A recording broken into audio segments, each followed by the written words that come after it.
Mga idol, gutom ka na ba? Tara, luto tayo. Umpisahan natin sa ating mga ingredients. Ito pa yung ingredients natin. Fish sauce or patis, pineapple Okay na juice, to. nor cubes, liver spread, asin, green peas, paminta, at toyo, carrots, patatas, at asukal. Kalahating kilo ng baboy mga idol at pinakat po natin into strips na pang igado. Okay na to. At yan guys, lagyan po natin ng pineapple juice na sa lata. Yan po yung pambabad natin dito sa baboy po natin, sa karning baboy po natin. Ibababad po natin ng mga 20 minutes. Ayan, bago po natin gisahin. Ayan, nakababad na po yung baboy sa pineapple juice. At pwede din po nating lagyan ng paminta.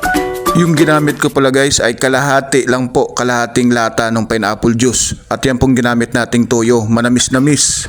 Dito na tayo mga idol sa exciting part, ang paggisa. Ayan, maamoy nyo na guys kung gaano kabango yung bawang natin. Ayan, enjoy to guys ang paggisa natin. Lagay na natin yung ating sibuyas. Ayan, nagdadagdag po ng aroma. Masarap din maggisa eh. Yan ang isa sa mga paborito natin dito sa pagluluto, ang paggisa. Ayan, at ilagay na po natin yung ating baboy at tinanggal po muna natin yung natirang tubig o yung natirang liquid na pineapple para mamaya po natin ilagay ulit yan para magisa po ng maayos at hindi muna magtubig yung baboy. So ayan po yung isa sa mga tips natin mga idol. Yan, hintayin natin na mag-brown. Siyempre, lalagyan din natin mga idol ng paminta. Unti-unti na natin na lalagyan ng aroma itong ating baboy mga idol. At gigisahin lang po natin at gawing brown itong ating karne ng baboy. Ayan, at tatatinakpan po natin mga idol para po palambutin po natin ito ng mga 10 minutes. Nakadepende po sa inyo mga idol. Ko 10 minutes kasi mas maganda yung karne ng baboy. Malambot kasi meron pa kaming kasamang senior sa bahay. Kailangan malambot yung karning baboy. No, nakadepende guys. Meron namang gusto ng well done. Meron namang gusto ng katamtaman lang. So mga idol, at ituloy lang po natin yan, ang ating paggisa. Lagyan na po natin ng tubig para po pangdagdag po sa ating niluluto para po medyo masos itong ating igado. Yan, nilagyan natin ng isang 1 cup of water. So ayan, pwede nating gisahin guys yung pwede nating prituhin itong carrots. So ako naman, dinirekta ko na sa guys, itong ating carrots. Medyo matagal-tagal kasi ito maluto yung carrots natin. Lagay na natin yung ating additional pampalasa, yung nor cube. Yun. Pork din guys ang ilagay nyo, kasi pork nyo po ang ating niluluto. Pwede rin guys dyan, ilagay nyo baka na nor cube. Malasa po yan mga idol.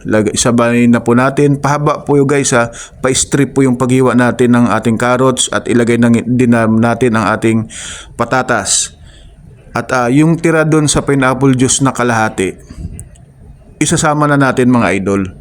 Pati yung natira doon sa pinagbabaran ng ating baboy. Ayan. Pakuluan lang siya mga idol.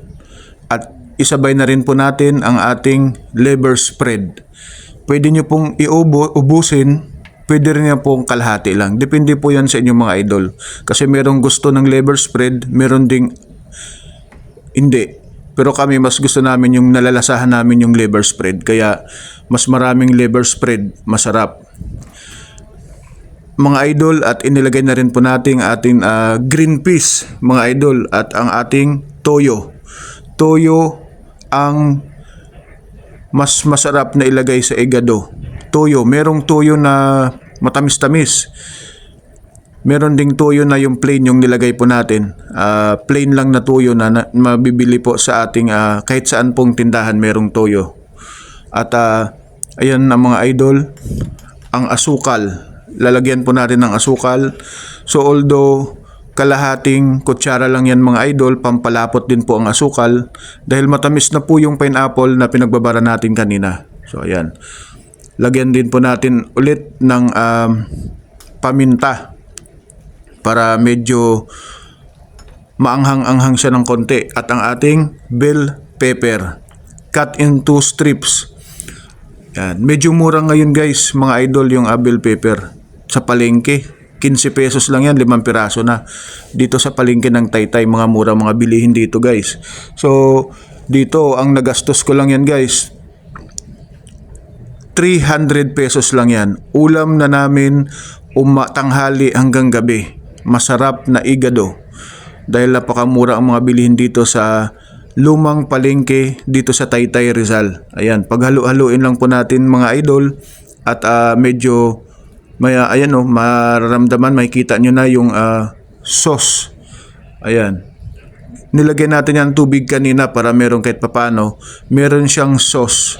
Kapag kinain, masarap kasi pag pag masos yung kinakain mo, masarsa. Yan, kaysa matubig. Idol, tara, kain na tayo. At pagsalusaluhan natin itong ating reseping masarap na igado, budget friendly pa, at napakasarap pa. Okay na to. And happy eating.